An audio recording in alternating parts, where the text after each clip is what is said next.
இப்போ ஃபைனலா உங்களுக்கு இவ்வளவு சப்போர்ட் கிடைச்சிட்டு இருக்கு, இவ்வளவு சப்போர்ட் கொடுத்துட்டு இருக்காங்க, அவங்க எல்லாருக்கும் என்ன சொல்லணும்னு? ப்ரோ சப்போர்ட்லாம் பண்றதுலாம் பெரிய விஷயம் தான் ப்ரோ. இப்போ எங்களுக்கு தெரியாது இப்போ இவ்வளோலாம் சப்போர்ட் பண்ணுவாங்க. எங்க ஃபாலோவர்ஸ்க்கு எங்களை தெரியும். இப்போ எங்க ஃபாலோவர்ஸ்க்கு வந்து இப்போ எங்களை ஃபாலோ பண்றவங்களுக்கு ஓகே கண்டென்ட் அப்படின்னா யாருன்றது தெரியும். அதை தாண்டி வெளியே இருக்கிறவங்களுக்கு தெரியுமான்றது எங்களுக்கு தெரியாது.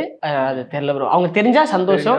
ஆனா ஃபேன்ஸோட கமெண்ட்ஸ் எல்லாம் பாக்குறீங்களா? நிறைய பேர் உங்களை, எனக்கு தெரிஞ்சு மோஸ்ட்லி நெகட்டிவ் கமெண்ட்ஸ் வந்து உங்களோட கான்டென்ட்டுக்கு நான் பார்த்ததே இல்லைன்னு நினைக்கிறேன். அதிகமா பாசிட்டிவ் கமெண்ட் தான் பாக்குறேன். ஒரே ஒரு கமெண்ட் மட்டும் அடிக்கடி பாத்துக்கிட்டே இருக்கேன், ப்ரோ அந்த பேட் வேர்ட்ஸ் மட்டும் யூஸ் பண்ணாதீங்க அப்படின்னு. இப்ப நம்ம எங்களுக்கே தெரியும் ஓகே நம்ம வந்து பேசக்கூடாது பேட் வேர்ட்ஸ், நம்மள வீடியோ பார்த்து யாராவது பேசுவாங்க. ஆனா இப்ப பசங்க லைஃப்ல இப்ப பசங்க எப்படி இருப்பாங்க, அது பேட் வேர்ட்ஸ் இல்லாம அவங்க கன்ஃபார்ம் பசங்க லைஃப்ல இருப்பாங்களான்றது எனக்கு தெரியல. சோ அதனால இருந்தா இன்னும் கொஞ்சம் ரிலேட் பண்ணிக்கலாம் அப்படின்றதுக்காக அது பேட் வேர்ட்ஸ். இந்த இடத்துல நான் பேட் வேர்ட் இந்த இடத்துல பேசுன்னு சொன்னாதான் அவன் பேசுவான், இல்லைன்னா அவன் பேச மாட்டான். ஏன்னா அவனை தான் அதிகமா பேச வைப்பான். அதாவது எல்லாத்துலயும் வந்து எனக்கு அவ கோத்து விட்டு அடி வாங்குறியா, சரி வாங்க வாங்க அந்த மாதிரிதான் இருக்கும்.